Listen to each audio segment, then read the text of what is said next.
Hello and welcome. I'm your host, Will.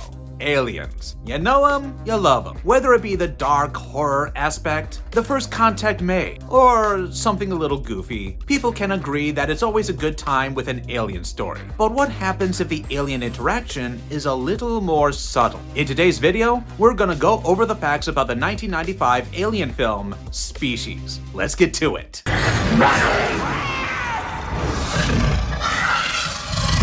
If you were a sci-fi fan in the late 90s, there's no way you missed the 1995 sci-fi flick Species, written by Dennis Feldman and directed by Roger Donaldson. It was the unique story of an eclectic group of people trying to hunt down Syl, an alien-human hybrid, before she mates and produces more hybrids. Feldman originally wrote the script as a police procedural, but when it failed to attract any attention, he turned it into the movie that we have come to love. H.R. Geiger, who was involved in the creation of the extraterrestrial creatures in the Alien franchise, was the one who crafted the extraterrestrial aspects of Syl. He also pushed changes in the script as he thought Syl and the plot were too similar to Alien. In 1995, Species was adapted into a 4-issue comic book series of the same name, written by Feldman and illustrated by Jon Foster. There are very few changes between the film and the comic books, so don't hesitate to jump right in even if you haven't seen the movie. All you need is the love of science fiction, so let's get to it.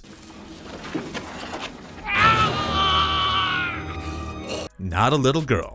On November 16, 1974, a group of scientists designed a message and sent it out into space from the Arecibo Observatory in Puerto Rico. The 1679-bit message contained a description of fundamental biochemistry, a schematic of our double helix DNA, what planet we're on, what solar system, and a representation of the Arecibo Observatory. They sent this message out into space, hoping it would be discovered by some other intelligent species across the universe. The human need to know who's out there is so intense that this part isn't even fictional. There are many such messages we have sent out to space, hoping to know for once and for all that we are not alone. Back to the story. The message left our solar system in 5 hours and 20 minutes. In 1992, Arecibo has been reduced to a single trailer, with one bored scientist waiting for a message back and whiling away his time reading comic books. His boredom took a sharp turn when a message arrived. People at SCTI and CIA freaked out. There was finally confirmation that there's something out there. An Operation Distant Call was a go. Project Director Xavier Fitch quickly brought the scientists together to examine the message in detail.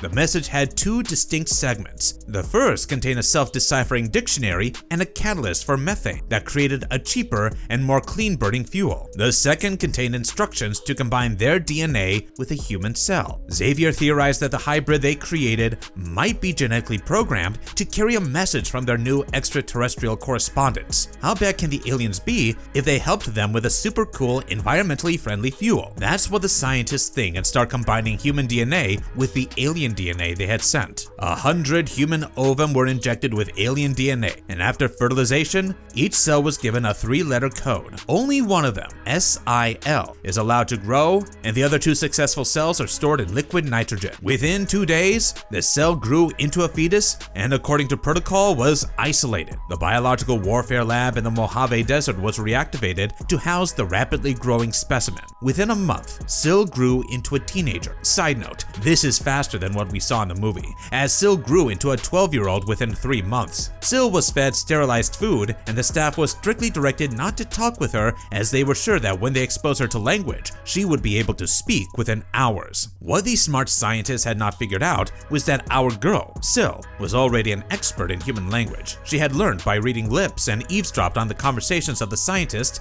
from her secure glass cage. Syl was not happy, and why would she be? She had no companions, was always lonely, and starving. Her nights were worse, as she had frequent dreams of drowning in red oceans and being attacked by monsters. She reacted violently to these nightmares, which scared the government into shutting down the experiment. They decided to kill her by flooding her chamber with cyanide gas. As the masked man brought the cylinders, Syl turned to Xavier. who said he was sorry. Realizing that they were about to kill her, Sil broke the glass and escaped. She dodged the attempts to capture and got on a train. She had a nightmare while sleeping on the train too, of being swallowed whole by a giant deep-sea monster. When she woke up, she saw a man looming over her, probably curious about a random girl sleeping on a train. Sil reacted instinctively and killed her. In the morning, the train reached the station. Sil hopped off, grabbed an unattended bag in the station, and boarded another train. She dressed herself in the clothes she found in the bag and used the money to buy herself food. Xavier and the scientist had reached the train she had just left behind and discovered the body within. They were scared out of their wits, but Xavier was putting together a plan in his mind. That night, having filled her stomach, Sil slipped into a deep sleep but awoke again from nightmares about gigantic, otherworldly insects. She noticed something was changing about her. She had warts all over her body, and meaty fibroids grew out of her orifices and attached to the roof of the train, pulling her up with them.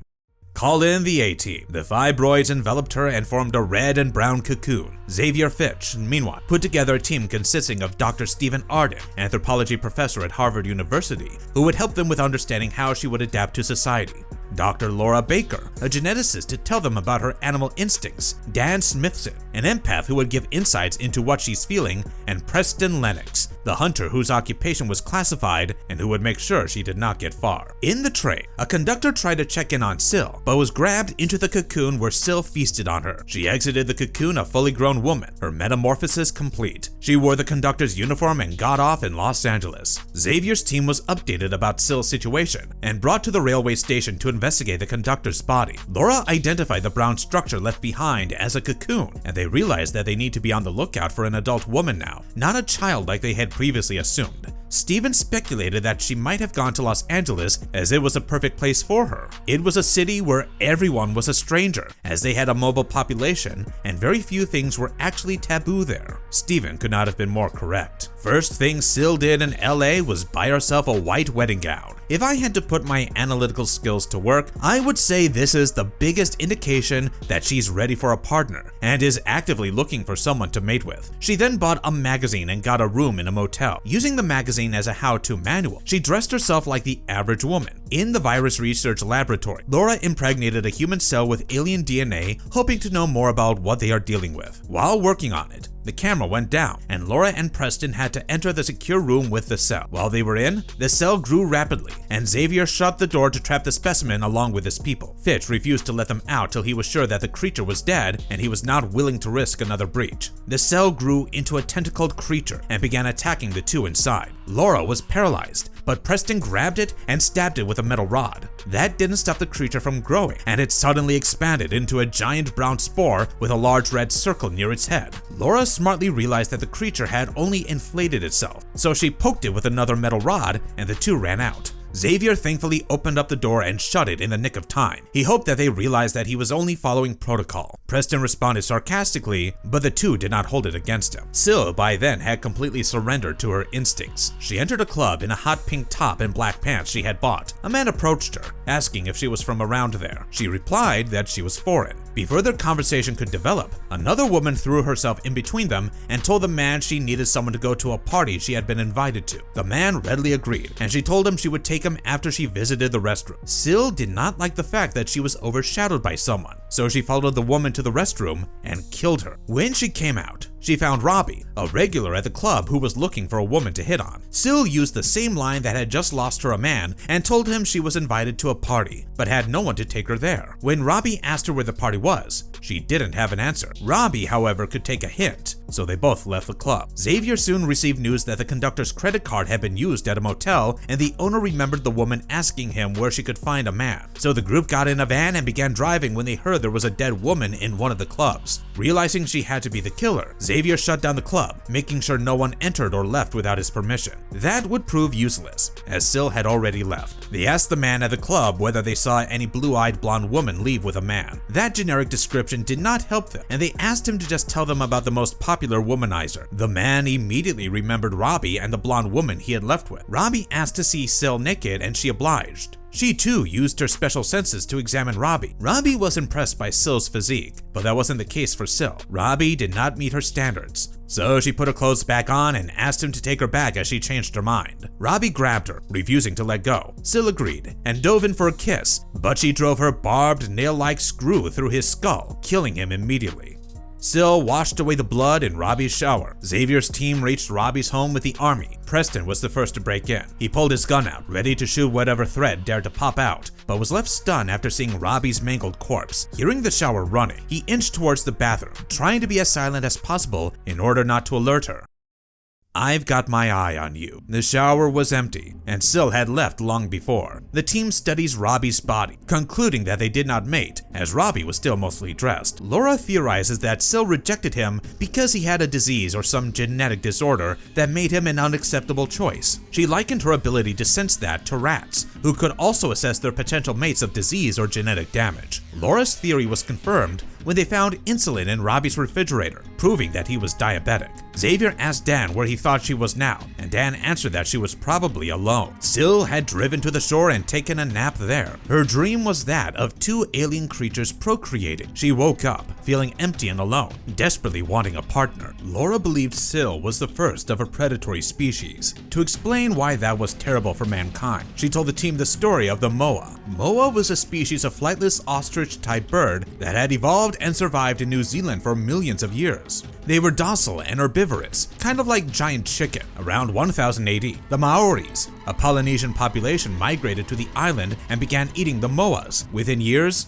the moa reached extinction. This kind of extinction happened in America too. The population of American Indians reduced rapidly when the European settlers arrived. If Sill was allowed to reproduce, her species would similarly take over the entire Earth, leaving humanity nearly extinct. Laura theorizes that she might be a biological weapon sent to Earth to decimate the population. While the scientists stress out about a pending extinction, Sill drove around in Robbie's car. Her road trip came to an abrupt end when the car ran out of fuel. She began walking down the road, wondering where she would go next. A kid on a skateboard fell down in the path in front of her, and Sill was so distracted that she didn't notice the massive vehicle barreling towards her. She was rushed to the hospital, and the doctor treating her was flabbergasted when she drew blood from her. Sill woke up as if nothing happened and walked out. The doctor was still trying to make sense of things when her attention was demanded by an injured child. Sill left the hospital with the man who was driving the vehicle that hit her. The man took her to his home away from the city. Xavier's team reached the hospital, following Sill's track.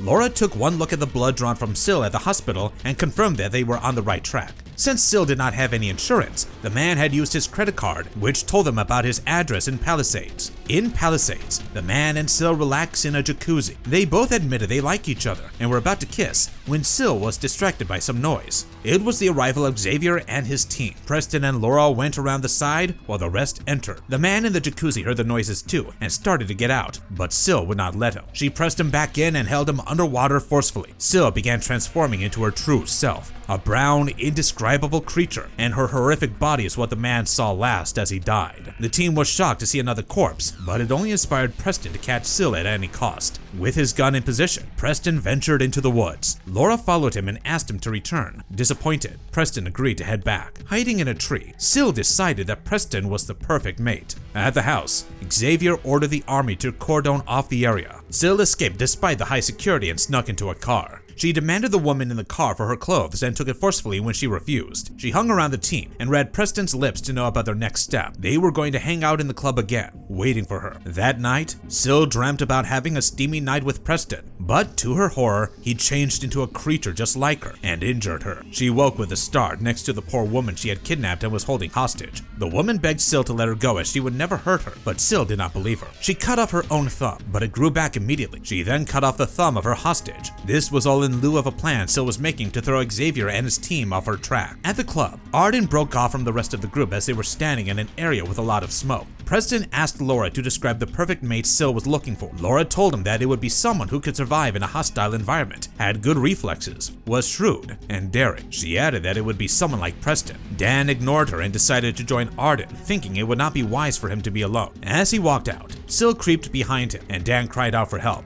Sill got back in the car and drove back to the house she had captured from the woman she was holding hostage. The hostage was tied up in the passenger seat. She sped the vehicle towards the house and jumped out at the last moment. Both the car and the house went up in flames, making Xavier and his men assume that Sil had died in the crash. The body was too badly charred to study, but they found her severed thumb entangled in the car door. The thumb was a genetic match, and since the corpse was missing a thumb too, they believed they no longer had to deal with Sil. Sil, however, was very much alive and had dyed her hair black to avoid getting recognized. She went to the hotel Xavier's team was staying in and got into an elevator with Preston.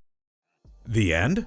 Sil tried to strike up a conversation with Preston, but he was too preoccupied by the case to actually talk to her. He wasn't sure Sil was dead and walked into his room, still consumed by the thought. Sil was exhausted by the events of the day too, and decided to sleep. When she woke up, she went to the dining hall where Dan, Preston, Arden, and Laura were discussing the case. Laura pulled Preston onto the dance floor and asked him about his girlfriends. Preston was not good in relationships, as women eventually tired of his secrets, but Laura told him she wasn't tired of him, nor was she scared despite knowing all of his secrets. She told him that she would not want to see him never, which left Preston dumbfounded. I know Laura was trying to be sly, but that sentence would confuse anybody. Sil watched the flirtation in abject jealousy and followed Laura to the restroom when she excused herself. She complimented Laura and her boyfriend, but Laura assured her that they were not a couple and wished this stranger in the bathroom had more luck that night than she did. If Laura only knew that she had successfully defended herself from Sil by talking to Sil herself, I wonder how she'd react. Laura told the rest of the group that she was gonna retire for the night and left. Arden and Dan urged the clueless Preston to go after her as it was clear that the two liked each other. Sil followed Preston silently as he walked up to Laura's room and told her that he was probably not going to behave. She overheard the two continue their flirtation and felt a desperate need to break in. She eventually heard the two make love. Arden was having as much luck as Sil in the love department.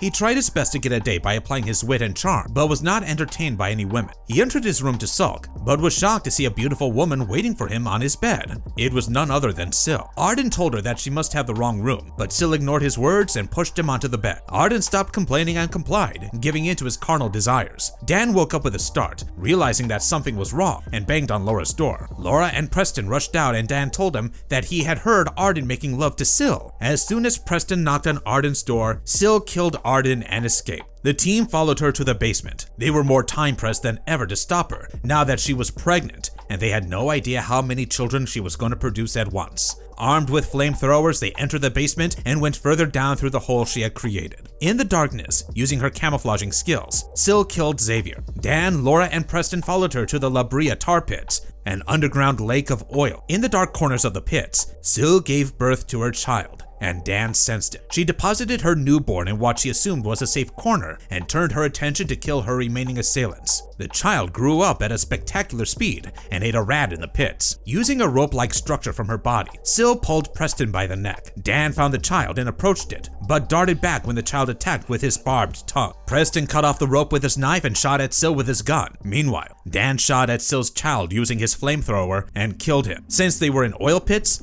a tiny flame caused the entire oil deposit to burn like a lake of fire. Sil watched in horror as her child's corpse burned into ashes. She jumped at the group to take revenge, but one well-aimed shot from Preston's grenade launcher took her out. After their difficult ordeal, Preston and Laura sat together, admiring the sunset, completely unaware that a rat had eaten a bit of Sil's remains and had mutated into an alien-rat hybrid. Now that was the tale of species. I, unfortunately, did not like the comic book series as much as I intended to. It was just plain bad. The movie is so much better. The actors are excellent, and the special effects are completely magical. I wish I could say that about the comic books. The art is just weird. None of the characters maintain consistency, and their face shapes keep changing in each panel. If it weren't for the distinct hairstyles, I would never know who was who. Their narrative flow isn't smooth either. Honestly, a comic book had so much potential. No pressure from studios, no practical constraints, no financial barriers. You could tell the story any way you wanted to. Instead, they just butchered the film script, pasted it onto 4 issues, and called it a day. It's just my opinion though, and you don't have to agree. Read the books, watch the film, let me know your opinion in the comments down below. If you like the video, please tap on that thumbs up and subscribe to us. We'll be back soon with more awesome stuff, but until then, take care.